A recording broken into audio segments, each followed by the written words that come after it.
اعوذ باللہ من الشیطان الرجیم بسم اللہ الرحمن الرحیم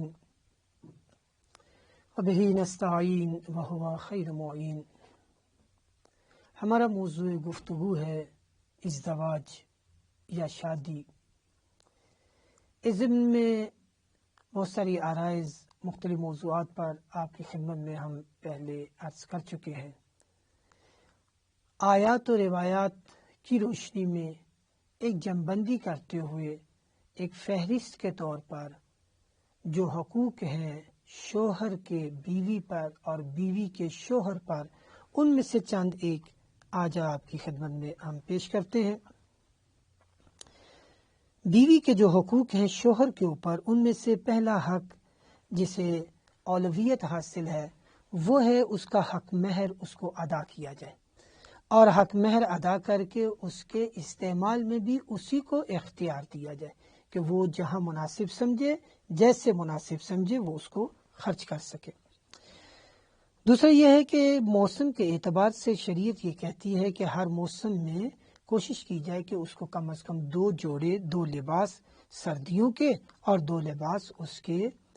گرمیوں کے اس کو فراہم کیے جائیں، اور جتنی اس کا روزمرہ کا خرچہ ہے خاتون کا اور اس کی ضرورت ہے،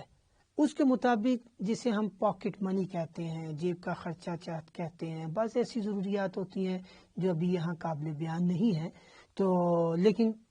شوہر اور بیوی کی آپس کی ہم آہنگی ہے، تو اس کا جو روزمرہ کا خرچہ ہے، نہ وہ خرچہ کہ جو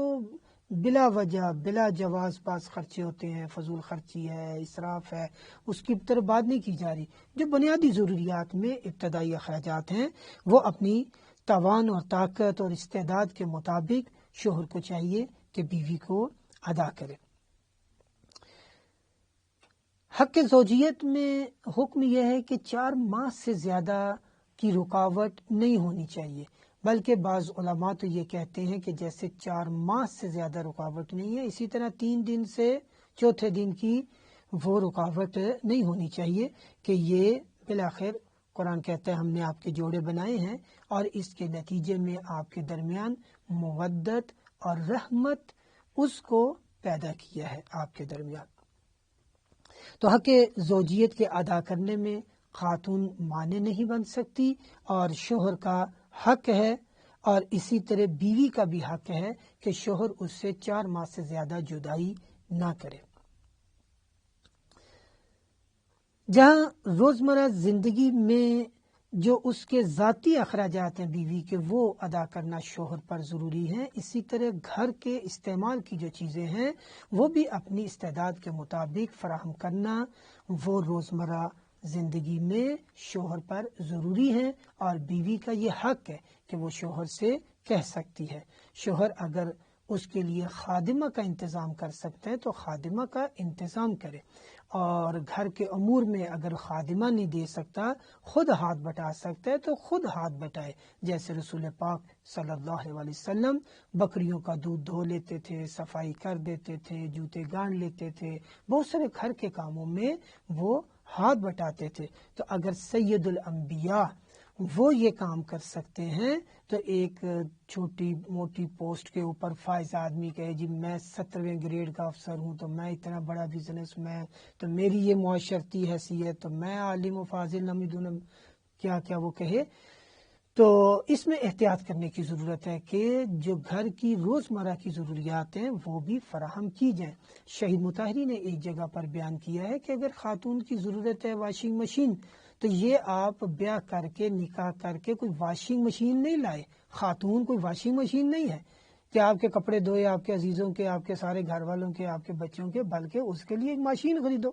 اس کے لیے علیحدہ سے انتظام کرو۔ اس پر واجب نہیں ہے کہ یہ کپڑے دھوئے، حتیٰ کہ آپ کے بھی، آپ کے سارے گھر والوں کے لیے بھی۔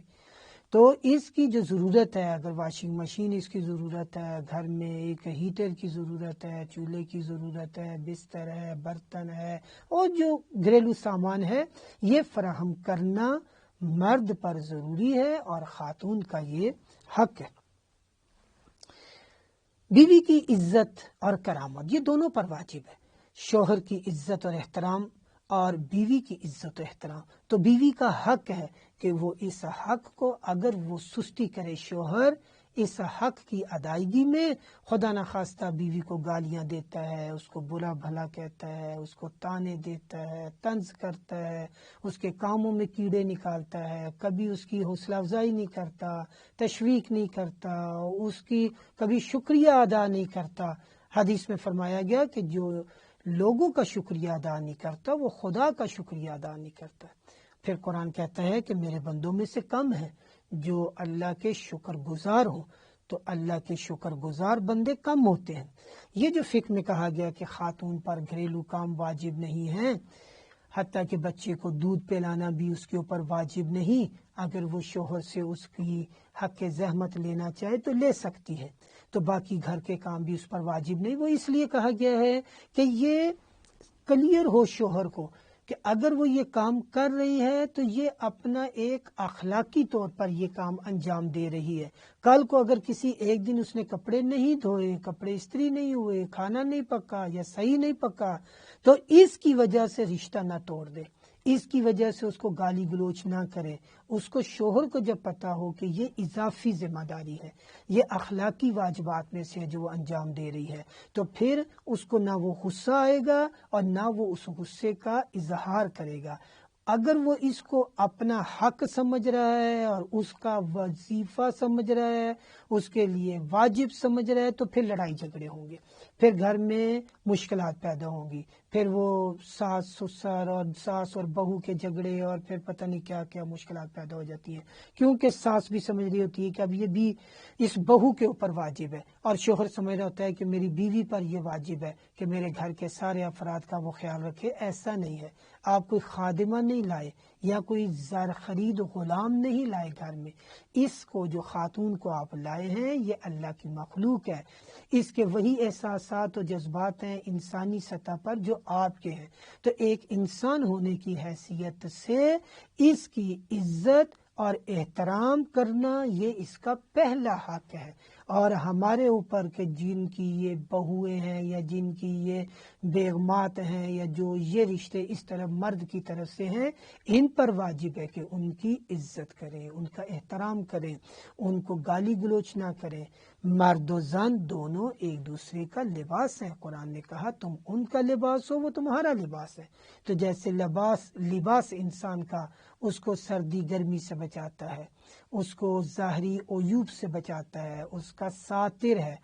اور اس کے عیوب کو چھپاتا ہے، پس شوہر نے بھی بیوی کے عیوب کو چھپانا ہے اور بیوی نے شوہر کے عیوب کو چھپانا ہے. اس کو ملائے عام میں بیان نہیں کرنا، رسوا نہیں کرنا. اگر کوئی کوتاہی ہو گئی ہے، غلطی ہو گئی ہے، تو اس کو درگزر کرنا ہے، اس کو نظر انداز کرنا ہے. تو پس فقہی اعتبار سے ضروری ہے کہ شوہر اس کی جہاں باقی ضروریات کا خیال رکھتا ہے، اس کی معنوی ضروریات اور اس کے وہ جو لطیف جذبات اور احساسات ہیں اس کا بھی خیال رکھے، اس کی عزت کرے، اس کی عزت کی پاسداری کرے.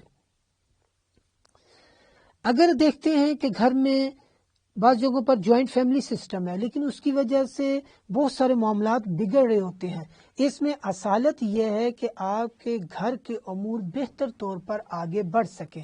ہوتا یہ ہے کہ ایک جو شوہر ہے وہ ہے ایک طرح سے مملوک اور دو ہو گئی ہیں اس کے مالک. ایک بیوی مالک ہو گئی ہے اور ایک ماں مالک ہو گئی ہے. اب اس مملوک کو جو عبد اور بندہ بن گیا ہے، اب دونوں اپنی طرف کھینچتی ہیں. یہاں اس شوہر کا امتحان ہے، اس کے لیے یہ ایک فتنہ و آزمائش ہے کہ وہ کیسے اعتدال رکھے کہ بیوی کا مقام بیوی کی سطح پر اور ماں کا مقام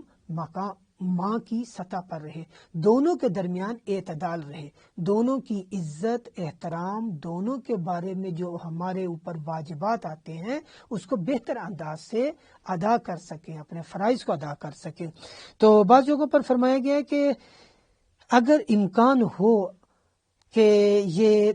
علیحدہ سے گھر دے سکتا ہے خاتون کو تو وہ علیحدہ سے اہتمام کرے، لیکن اس کی بنا پر ماں باپ کی خدمت، بہن بھائیوں کے فرائض اس سے غافل نہ ہو جائے۔ اگر گھر میں لڑائی جھگڑے کا باعث رہتا ہے، اعتدال نہیں آتا، سکون کی بجائے وہ ہر وقت بے سکونی ہے، تو پھر اس کی تدبیر میں سے ایک چارہ یہ ہے کہ بیوی کو علیحدہ سے گھر دے دے۔ بعض کا جوائنٹ فیملی سسٹم میں بہت ساری مشکلات ہو جاتی ہیں، لیکن جوائنٹ فیملی سسٹم کی ثمرات اور فوائد بھی بہت زیادہ ہیں۔ ایک دوسرے کے دکھ درد میں شریک ہو جاتے ہیں، ایک دوسرے کے کاموں میں ہاتھ بٹاتے ہیں، لیکن یہ اس وقت ہے جب ہر کوئی اپنی ذمہ داریوں کو بھی سمجھتا ہو اور اس ذمہ داریوں کے مطابق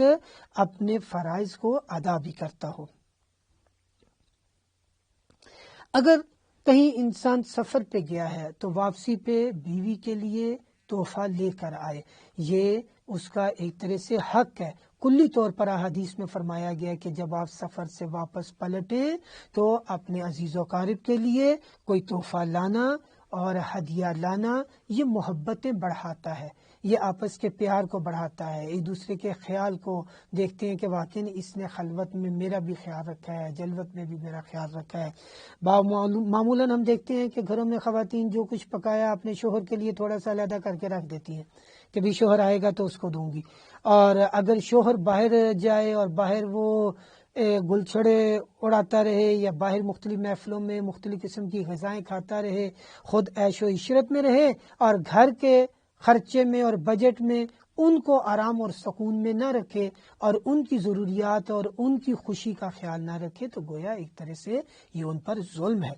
تو خاتون کے لیے جب کبھی سفر پہ گئے ہیں ان کے لیے تحفہ اگر لا سکتا ہے لائے، وائلہ یہ ہے کہ اگر نہیں ہے توان تو کم از کم اپنی محبت کا اظہار کرے، جیسے رسول پاک صلی اللہ علیہ وسلم نے مال غنیمت کے وہ اس کی تقسیم پر مہاجر و انصار میں جب انصار نے شکایت کی کہ تو آپ نے دوسروں کو زیادہ دے دیا ہے تو ہمیں نہیں دیا، تو آپ نے فرمایا کیا تم راضی نہیں ہو کہ ان کو یہ دنیا کا مال ملے اور تمہیں اللہ کا رسول مل جائے؟ تو انہوں نے کہا کیوں نہیں، اللہ کا رسول مل جائے، ہم تو اس پر بہت راضی ہیں، بہت خوش ہیں۔ تو فرمایا کہ میں آپ کے لیے ہوں۔ تو اگر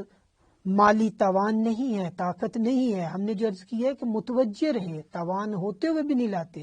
اگر متوجہ رہے گا تو کوئی نہ کوئی سبیل نکل آتی ہے، ضروری نہیں بہت ہی مہنگا اور قیمتی کوئی تحفہ ہو، تو وہ کچھ نہ کچھ تحفہ لائے اپنے عزیزوں کے لیے، بلاخص بیوی کی اس کو خیال رکھتے ہوئے، اس کی محبت اور اس کو بڑھانے کے لیے۔ اس کے علاوہ بلا وجہ پر خاتون پہ غصہ نہ کرے،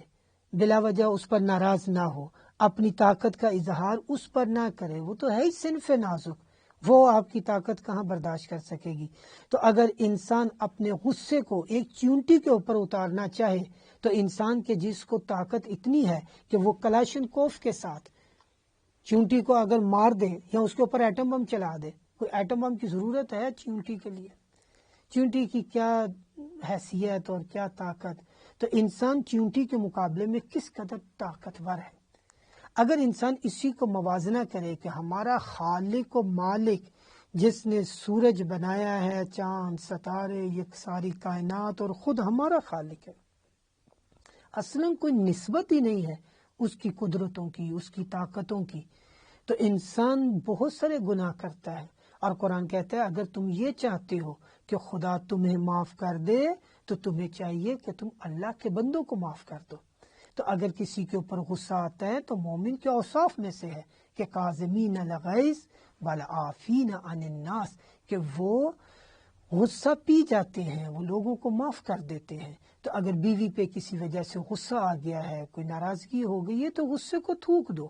خدا سری اور رضا ہے اپنے بندوں کے بارے میں، ہم اپنی اولاد، اپنی بیوی، اپنے عزیز و اقارب کے لیے کیوں نہیں سری اور رضا؟ ہمیں سری اور رضا ہو جانا چاہیے، متوجہ کریں کہ یہ غلطی ہو گئی ہے، یہ مشکل ہوئی ہے، اس کی تکرار نہ ہو، اور اگر وہ بجائے اس کے کہ ایسا معاملہ ہے غصے والا، تو حدیث میں فرمایا گیا ہے کہ غصے کی حالت میں اپنی حالت بدل لو، کھڑے ہو تو بیٹھ جاؤ، بیٹھے ہو تو کھڑے ہو جاؤ، لیٹ جاؤ، پانی پی لو، اس جگہ سے چلے جاؤ، دیوار پہ غصہ نکال لو، بیوی پہ نہ نکالو۔ اگر اللہ تعالیٰ کی جو ہم نے نافرمانیاں کی ہیں وہ اپنا غصہ نکالنا چاہے ہمارے اوپر، تو یہ یوں ہی ہے کہ جیسے ہم چیونٹی پہ اپنا غصہ نکال لیں، کوئی نسبت ہی نہیں ہے۔ تو ہم کتنے اس کے گناہ گار ہیں، ہم کتنے خطا کار ہیں۔ ہمیں متوجہ رہنا چاہیے کہ ہم جب اللہ کے حضور معافی کے خواستگار ہیں تو اللہ کے بندوں کو بھی معاف کر دیں۔ وصلی اللہ علی محمد و آلہ طیبین الطاہرین۔